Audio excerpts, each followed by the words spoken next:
up next on Blast of the Past is Ash Roberts. Ash, obviously everyone knows him as a bit of a kamikaze man.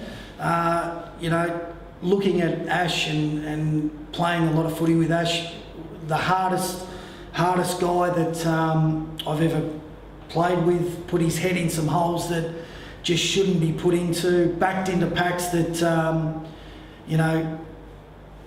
bigger men, stronger men wouldn't even consider. Play half back, nullify the forward, still get 25, or even go into the midfield, put his head over the footy, win a lot of hard contested footy, give it out to these guys who run and bounce and kick all the goals, but super leader, courageous, and a really lovely guy too. So up he comes.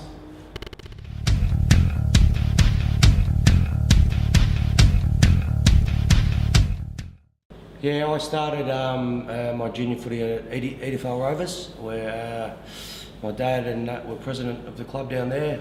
It's only a junior club. It was a struggling club. We had a lot of EDS and Chelsea and other big name clubs around, which found it hard for numbers, but we always seemed to get some good players coming out of there. We had Trev Johnson and Chetty Liddell and that kind of play, so it was a good breeding ground through there. I played up there up until under 15s. From there decided to go to Parkdale, where I was playing a lot of cricket. Parkdale were a senior club in the Southern Division, with Petty Geddes as coach. He was fortunate, obviously an ex-Frankston player here, enlisted medalist. I was fortunate enough to get a game when I was 15 there in the senior side, and excuse me, and played from there in between there and Stingrays, and did the school boys at Stingrays, and decided from the school boys not to go back down to there and stick with it at Parkdale. But after that 1 year at Parkdale when I was 15, I got a few more phone calls from the guys down at the Stingrays and Robbie Dean and Steve Kennedy and that, and decided to go down there when I was 17 and 18, and lucky enough to play every game in those 2 years. Really enjoyed my time down there, and looking back at it now was a great decision that I made to go back and play there. Really enjoyed it, played with a lot of good players, played in some very successful sides there, which was great, and learnt a lot about the hard work that needs to happen through footy, and obviously getting up to that next level of AFL and stuff like that. From there, unfortunately wasn't drafted, so come down to Frankston from there. Had the choice to go down to Frankston or Springvale at the time. Chose Frankston. Just thought it was a lot more welcoming club, and a lot more opportunity, and it was closer, and just got the better feel for the club down here, which was obviously very happy that I did make that choice. Played 4 years here under Robbie Mace. When I first come down to the club, guys like Shane Bergman and Adrian Little and Johnny Georgiou and Bevan Malloy and Big Normie and that, Sean Mullane,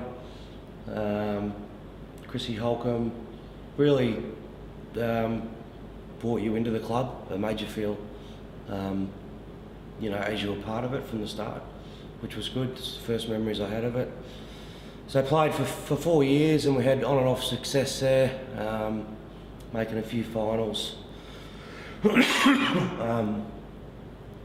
And decided after that 4th year that would go back and play for EDS for a year.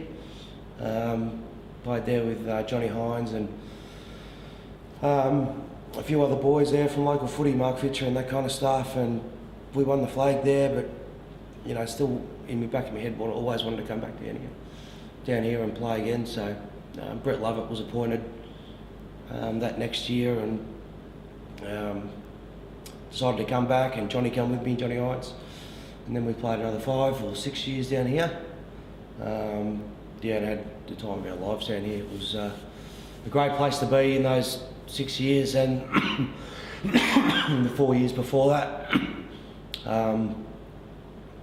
Made many good friends, and really enjoyed it. Played a lot of good footy and met a lot of good people. So from there, I had a couple of the family come up. I've had a couple of kids, and the twins were born, and needed a bit of a break. So I went back to Chelsea Heights and played 5 years there, and coached for 3 of those as well, and enjoyed the time there. Unfortunately, didn't get the flag there that we wanted. We lost 3.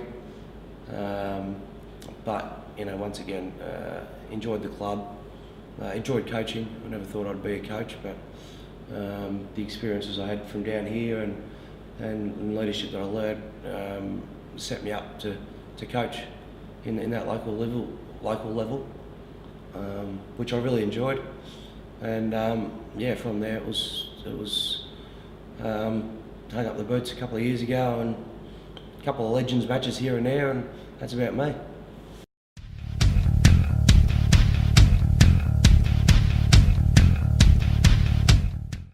Yeah, I suppose I saw myself as a team kind of player. Didn't have the pace, didn't have the kicking skills at times, but I played to kind of the advantage that I had, and I'd see the footy and I'd probably just go get the footy. At times it put me in positions that I probably shouldn't have been in on a footy field. But that's what I could bring to the team. That's what I did. I enjoyed the smothers, I enjoyed the tackles, I enjoyed jumping on the footy, I enjoyed the jumper punches and roughing them up and the chat and all that kind of stuff, the 1% stuff, I suppose. And whereas other people probably wouldn't enjoy it as much as I did. I would probably set myself to have a few tackles, a few smothers a game. That was one big game, a goal that I had a game, and I was just trying to play to the attributes that I had, and get people involved and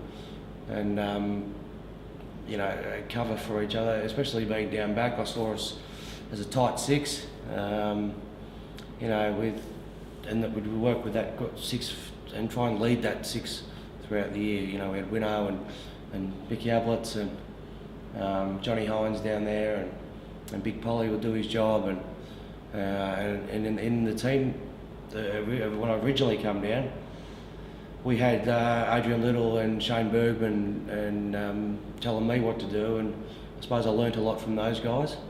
And to this day, when I thought back at that time, I thought, no, if I get to their level, that'd be great, and I'd be well respected. But the big thing, I suppose, I wanted out of my teammates and opponents was respect, and I always tried to give that every week, and tried to earn the respect from the boys, whether it was on the training field, on the training track, off the field,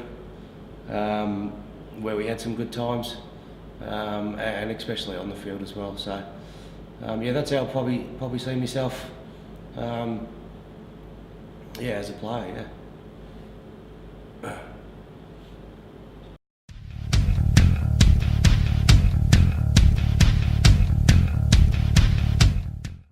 It was the best time footy-wise that I've had down here by a mile. Hence I wouldn't flag it at Adidas and I piss off back up here, knowing that we weren't going to win games all the time, but knowing that I would have that. Well, I didn't know when I first come back.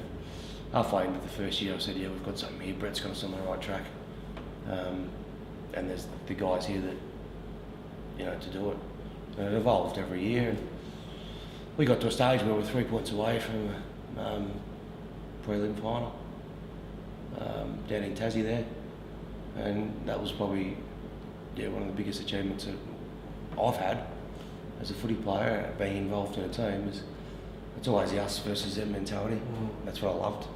So it was always, fuck you guys.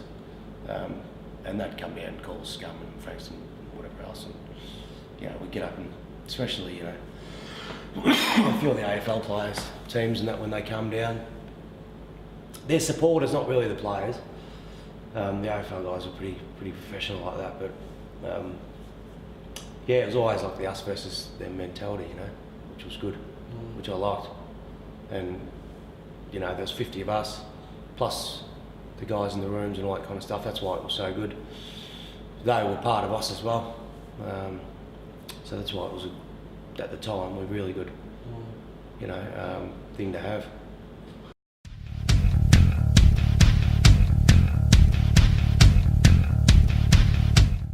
Obviously, coaches that I've had, Robbie Mace was my first coach down here.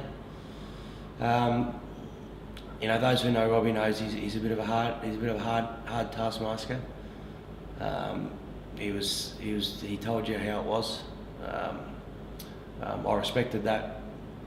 From day one, I got along with him well, probably because he liked the way I played and he liked the style that I played. So he gave me that opportunity from day one, and I respected that and appreciate what he did for me in that regard. And he was all about, growing the young guys as well. And he was good at getting his point across. We had some good times. We played in some good finals when it was a standalone competition. But he was, as I said, he liked how I went about it, so I was quite lucky in that department. And he was a respected figure down the club. Obviously, he's played in a lot of senior footy down here and elsewhere, and instantly you got that respect from Robbie from the start, which was good. And then obviously I had Brett for the last 5 years. Brett probably had the biggest influence in my career, footy-wise. Obviously, his knowledge and what he did as himself as a player, and what he had done, he'd brought that down here and made the club unite as one, I suppose, the playing group. He was all about the players. He was all about getting us to work together, and working as a team and earning that respect, which I love. When I went out and coached, I took a lot of his philosophies out there and used a lot of his background and all that kind of stuff for when I was coaching. He kind of, as a player, he would let you play to your strengths, which was good. He let you. He'd identify the strength in the players, I think, and let them play to that. Whereas other coaches would probably let you rein them in a little bit. And he was a players' coach. Everyone would get around him. He didn't love a chat that much, but when you had a chat to you, he'd speak to you about something important. And sometimes if you knew that he wasn't chatting to you, you knew you were doing the right thing, which was good, because he could leave you alone and do whatever you needed to do to help the team win.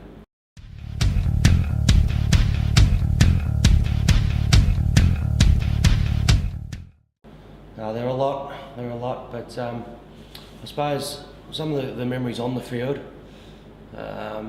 We were lucky enough to get in a position to nearly get into a prelim final. I think it was down in Tassie, to get into a prelim final.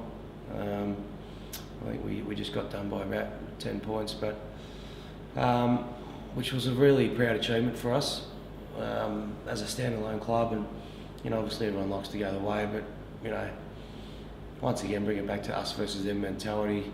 We'd worked so hard throughout that year to get to that position, and we played our guts out that day.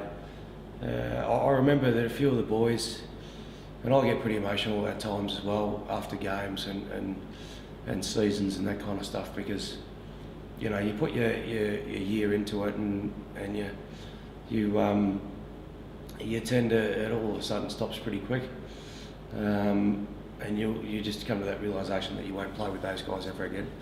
So a lot of those years when we played our final games or we won finals and that kind of stuff, I just remember the times at the end of the games where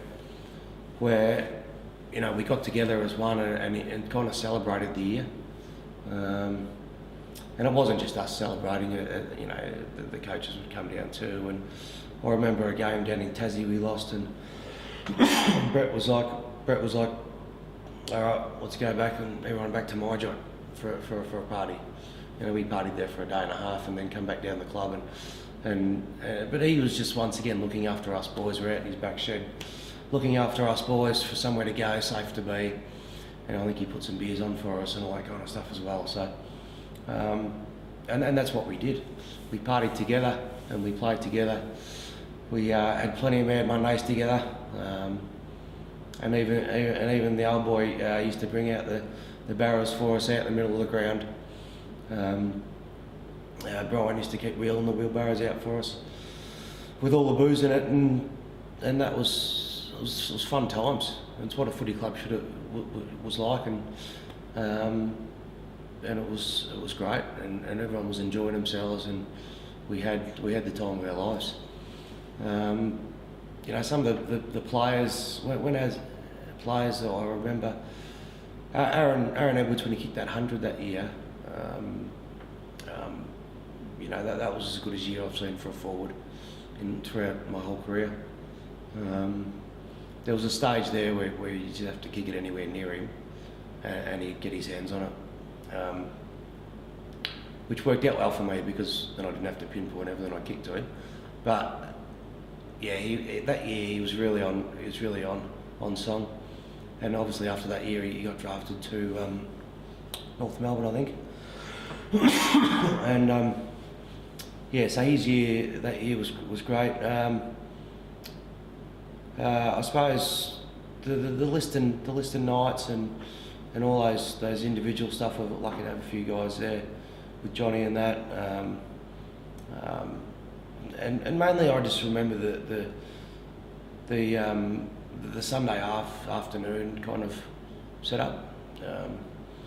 You know, it was good because it defined the whole weekend. Obviously, you'd take it easy on the Saturday, and you'd get up on the Sunday and you'd come down. You knew you had, you know, your 3,000 or 4,000 people come down and support you, and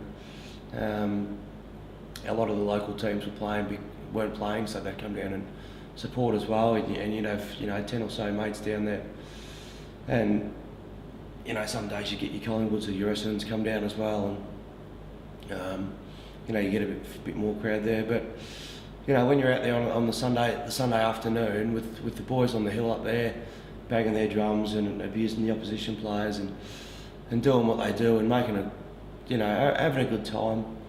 I just remember those days the most. Actual playing footy on a Sunday, VFL footy, playing with the boys, giving 100%, and trying to earn that respect out in the footy field. Yeah, that was kind of the best memory from back in that era for sure.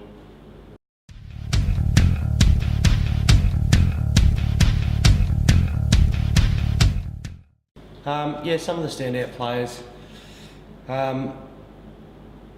When I first come down, I think I mentioned before, but Johnny Giorgio obviously had a big impact on how he was going about it with me.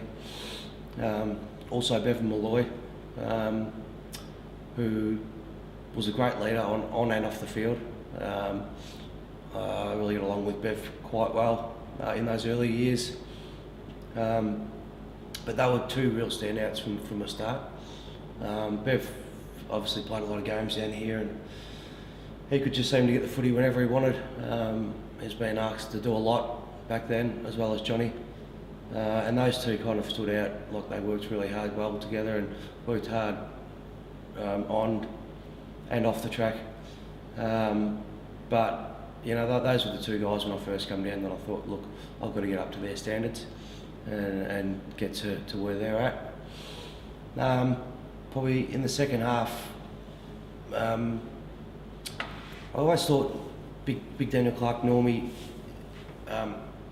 he obviously a great clubman and great person around the club, but I never really thought that he got the recognition that he probably should have as a player. I always thought that he was one of our main influences of the game. When he was playing well, taking marks, kicking goals, we more or less seemed to win the game. He was always great, no matter what kind of game he had. He'd always be a great leader. He was never officially known as a leader as such, but between him and Johnny Hines, I think were the two best leaders down this club. You know, it's always hard to individualise players, but yeah, as I said, Normie once he played, you know, to his full. Once Normie was on, we would win games of footy. So I would say Normie was one of the standout players for me when he was playing. Yeah, Bez kicking goals around the forward line. Obviously, played a few years with Bez. He was a great forward and a great forward of the VFL competition in those years. Unfortunately, he had a really few good years, so then he started getting tagged every week. But with his pace and that, he'd seemed to handle that pretty well. So Bez as a forward, and as I mentioned before, Aaron Edwards, they're probably the two standout forwards that I would have as the best players when I was playing down here. As a leader, as I mentioned Johnny Hines before, he was probably the biggest influence that I've had as a leader in my career, as well as being a good player. He could lead a group of guys, and it was a blessing in disguise that we were joint captains, and I think Lovey picked that up straight away.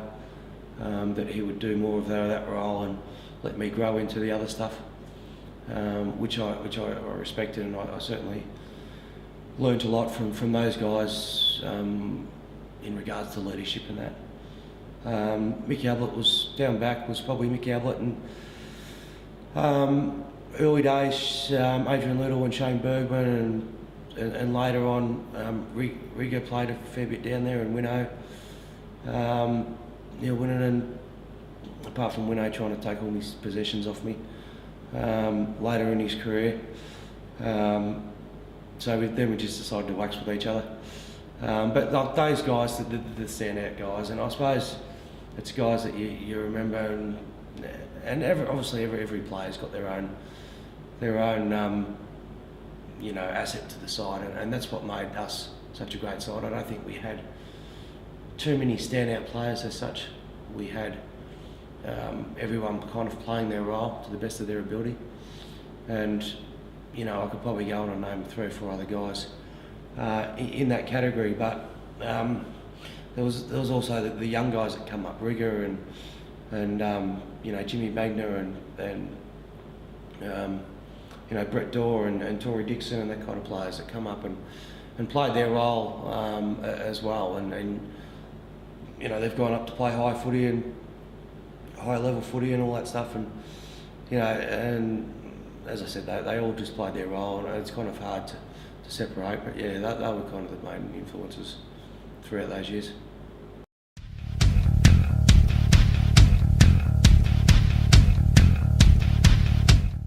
Yeah, the vision for the footy club moving forward, I suppose to start with, I just wanted to survive, to start with. My vision for it would just to be, obviously, with the new facilities we've got up the top there. You know, walking back in here the other day, just visioned for it to be a place where it needs to be the elite of the peninsula. Unfortunately, I don't think we work too well for various reasons, with combining the local footy leagues as well. They should be promoting everything, all their players and all that, to come to Frankston Footy Club. Their best players, and you know, there's obviously a lot of money through local footy these days as well, which kind of prevents that from happening. But the vision for this club, I think, needs to be that it is the mecca for the Mornington Peninsula, and it's a place to where people want to play. It's a place where you get respect for playing. It's a place where families can come down and enjoy a Sunday afternoon or Saturday afternoon good footy. Yeah, it's a place that I think has got the potential, and you know, I can't talk for the last 5 or 6 years because unfortunately I haven't been down as much, but you know, it needs to you know, grow more. As much as it's been here for this long, I think it needs to grow as a club now, and start getting its reputation back to how I knew it. You know, I would live, you know, die for the footy club, and you know, there's a lot more guys like that as well. So we need to get people down, to get people involved again, and to be a place where I can walk in 2 or 3 years, 5 years time and go, you know, g'day mate, how you going? G'day Normie, and he'll be sitting there with his family having a drink, having a beer, and you know, enjoying watching the boys play a game of footy on the Sunday or the Saturday. So playing wise, yeah, it's obviously got a really young list at the moment, and unfortunately last year was a pretty tough year. But I think there is a lot of upside, and with the new development up there, we just need to keep pushing and get the club back to where it deserves to be and where it belongs, and that's up there playing finals footy in VFL footy.